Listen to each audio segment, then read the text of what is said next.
Hello friends, নমস্কার। সবার কাছে প্রথমে ক্ষমা প্রার্থী, কারণ এই চ্যানেলে অনেক দিন যাবৎ ভিডিও পোস্ট করা হয়নি কিছু চ্যানেলের গণ্ডগোলের জন্য। তো সব কিছু বাধা পেরিয়ে আমরা আজকের আবার আপার প্রাইমারি টেটের যে প্র্যাকটিস সেট সেগুলো তোমাদের সামনে আনছি।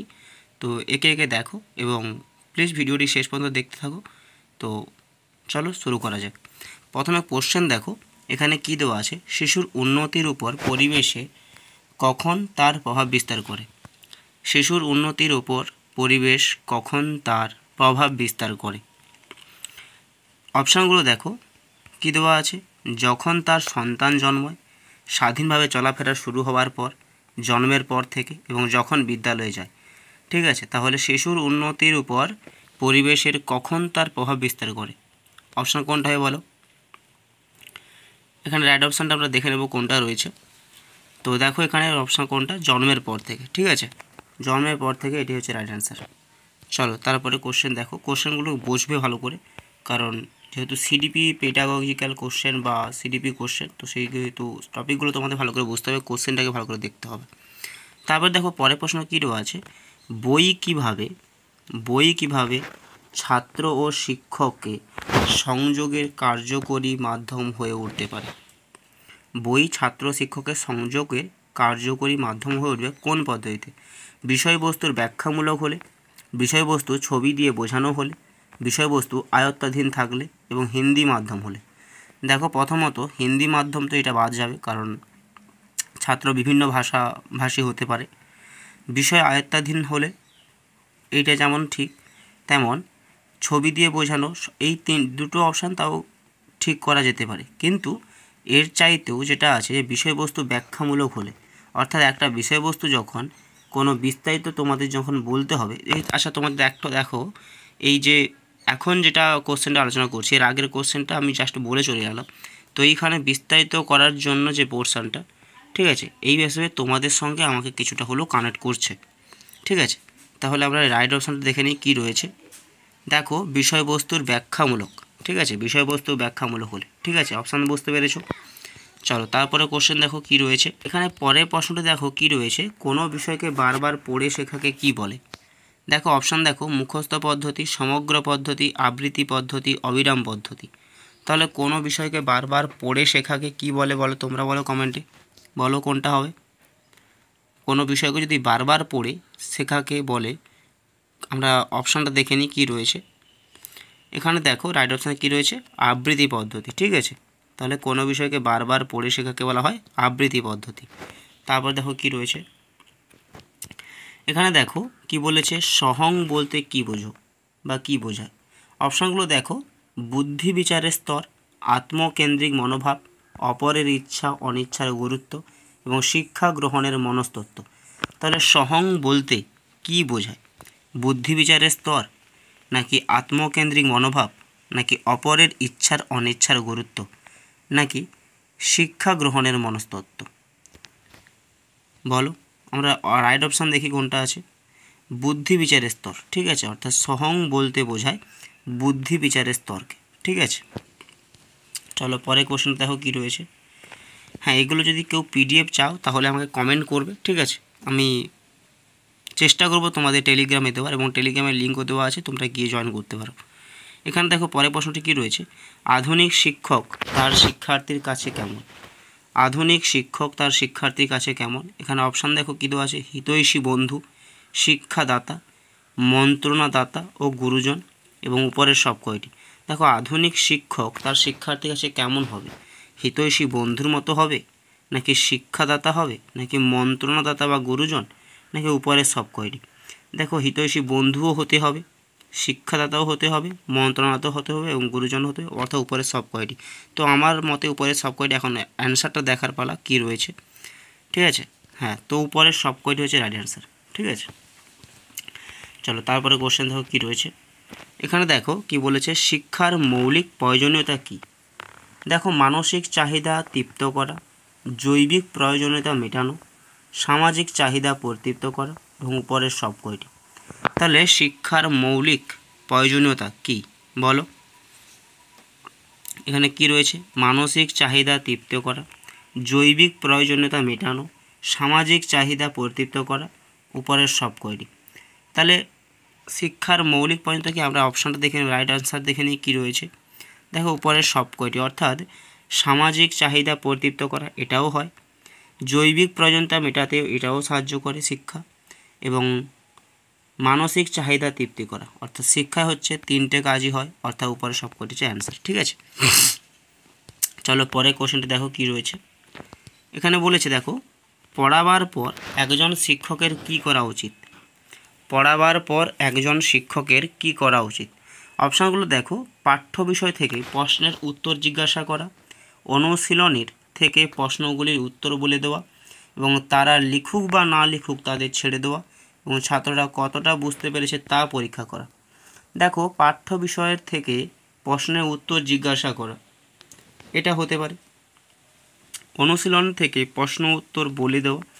দেখো বলে দিলে শিক্ষকের এটা কাজ নয়, যদিও কাজ, ঠিক আছে। তো দেখি এখানে প্রত্যেকটা অপশানই গায়ে গায়ে, ঠিক আছে। তারা লিখুক বা না লিখুক তাদের ছেড়ে দেওয়া এটা বাদ যাবে, ঠিক আছে। তাহলে অর্থাৎ ছাত্রটা কতটা বুঝতে পেরেছে তা পরীক্ষা করে, এটাও দেখতে হবে। পরীক্ষাটা আমি যে কোনো পদ্ধতিতে করতে পারি। এখন আমাদের রাইট আনসার দেখার পালা কোনটা হবে। দেখো এখানে কি বলেছে, অনুশীলনীর থেকে প্রশ্নগুলোর উত্তর বলে দেওয়া, ঠিক আছে। অনুশীলনীর থেকে প্রশ্নগুলির উত্তর বলে দেওয়া, অর্থাৎ 2 নম্বর অপশানটা রাইট আনসার, ঠিক আছে। দেখো তাহলে এটা হচ্ছে রাইট আনসার। এবং এর পরেরটা দেখো কি হতে পারে, কোন বয়সে মানসিক অবসাদ সব থেকে বেশি দেখা দেয়। 14 থেকে 18 বছর, 20 থেকে 25 বছর, 18 থেকে 27 বছর, এবং 30 থেকে 32 বছর। তাহলে কোন বয়সে মানসিক অবসাদ সব থেকে বেশি দেখা যায় বলো। এটা তোমাদের বিএডের কোশ্চেন, তো আমি অ্যান্সারটা দেখি কি রয়েছে। এখানে দেখো 14 থেকে 18 বছর বয়সে, ঠিক আছে। 14 থেকে 18 বছর বয়সে এটি দেখা যায়, ঠিক আছে। কোন বয়সে মানসিক অবসাদ সব থেকে বেশি দেখা যায়, 14 থেকে 18 বছর বয়সে, ঠিক আছে। চলো তারপরে আমরা ক্যান্সার দেখি, কোশ্চেন দেখি কী রয়েছে। এখানে কি বলেছে, কী ধরনের মানুষকে বেমানান মানুষ বলা হয়। এখানে অপশানগুলো দেখো, আক্রমণধর্মী ও কলহপ্রবণ, বিদ্যালয়ে ক্রুদ্ধ ব্যবহার, নেতিবাচক মানসিকতা, উপরের সব কয়টি। তাহলে কি বলেছে, কী ধরনের মানুষকে বেমানান মানুষ বলা হয় বলো। কী ধরনের মানুষকে বলা হয় বেমানান মানুষ। আমরা অ্যান্সারটা দেখি কি রয়েছে। এখানে অ্যান্সার দেখো, উপরের সব কয়টি, অর্থাৎ আক্রমণধর্মীয় হতে পারে বা কলহপ্রবণ, বিদ্যালয়ে ক্ষুধা ব্যবহার, এবং নেতিবাচক মানসিকতা, অর্থাৎ নেগেটিভ মাইন্ডের লোক। তো এটি হচ্ছে কী ধরনের মানুষকে বেমানান মানুষ বলা হয় না, আক্রমণধর্মী বা কলহপ্রবণ, ঝগড়াঝাটি করে যায়, বিদ্যালয়ে ক্ষুধা ব্যবহার, এই সব কয়টি হচ্ছে বেমানান মানুষ বলা হয়, অর্থাৎ সমাজের সঙ্গে মিলেমিশে চলতে পারে না। তাই এটা হচ্ছে সব কয়টি রাইট অ্যান্সার। তারপর দেখো কি রয়েছে, এখানে কি বলেছে দেখো, এক সেকেন্ড, হ্যাঁ এখানে কি বলেছে দেখো পরের প্রশ্নটা, একটি পাঠ শুরু করবার সময় কোন পদ্ধতি অবলম্বন করা উচিত। একটি পাঠ শুরু করবার সময় কোন পদ্ধতি অবলম্বন করা উচিত। বক্তৃতা করা, প্রশ্ন করা, বর্ণনা দেওয়া, উদাহরণ সহ বোঝানো। তাহলে একটা পাঠ শুরু করবার সময়, অর্থাৎ শুরু করার সময় কোন পদ্ধতি অবলম্বন করা উচিত বলো। দেখো উদাহরণ সহ বোঝানো পাঠ চলাকালীন করা হয়, তাই এটা বাদ দিলাম। বক্তৃতা করা, প্রশ্ন করা, বর্ণনা দেওয়া, অর্থাৎ পাঠটির বর্ণনা দিতে হবে, এটাই হচ্ছে আমার মতে রাইট অ্যান্সার। তো আমরা অ্যান্সারটা দেখে নিই কী রয়েছে। প্রশ্ন করা, আচ্ছা তার মানে আমি দুটো অলরেডি ভুল দিলাম, ঠিক আছে। প্রশ্ন করাটা হচ্ছে রাইট অ্যান্সার হবে, অর্থাৎ এই পাঠটার সম্বন্ধে প্রশ্ন করতে হবে যাতে বাচ্চাটা সেই পড়াশোনার প্রতি মনোযোগ আসে, যে তার জানা অবশ্য কোশ্চেন করতে হবে, না হলে বাচ্চা আবার চাইবে না পড়তে, ঠিক আছে। তো প্রশ্ন করা হচ্ছে রাইট অ্যান্সার। তারপর দেখো কি রয়েছে, প্রকৃতির আঁচল কাকে বলা হয়। মরুভূমি, জলাশয়, অরণ্য, এরা কোনোটি নয়। প্রকৃতির আঁচল কাকে বলা হয় বলো। মরুভূমি, জলাশয়, অরণ্য, এর কোনোটি নয় বলো। আমরা রাইট আনসার দেখি কী রয়েছে, অরণ্যকে বলা হয় প্রকৃতির আঁচল, ঠিক আছে। এক সেকেন্ড, হ্যাঁ অরণ্যকে বলা হয় প্রকৃতির আঁচল, ঠিক আছে। তো এটা হচ্ছে রাইট অ্যান্সার। তারপর দেখো কি রয়েছে, এখানে দেখো কোহল আর তার পরীক্ষা অর্থাৎ কোহলবার্গের যে পরীক্ষাটা তার মধ্য দিয়ে প্রমাণ করেছেন, কী প্রমাণ করেছেন? প্রাণী অন্ধভাবে শেখে, প্রাণী যান্ত্রিকভাবে শেখে, প্রাণী অন্ধভাবে কিছু শেখে না, প্রাণীর শেখাটা কতটা কাকতালীয় ব্যাপার। কি বলা হচ্ছে? কোহলার তার পরীক্ষার মধ্য দিয়ে প্রমাণ করেছেন প্রাণী অন্ধভাবে শেখে, প্রাণী যান্ত্রিকভাবে শেখে, প্রাণী অন্ধভাবে কিছু শেখে না এবং প্রাণীর শেখাটা কতটা কাকতালীয় ব্যাপার। তো কোহলবার্গের পরীক্ষাটা যদি কারোর মনে না থাকে তাই অ্যান্সারটা দেখতে হবে আমাকেই, ঠিক আছে? কি রয়েছে? প্রাণী যান্ত্রিকভাবে শেখে। তাহলে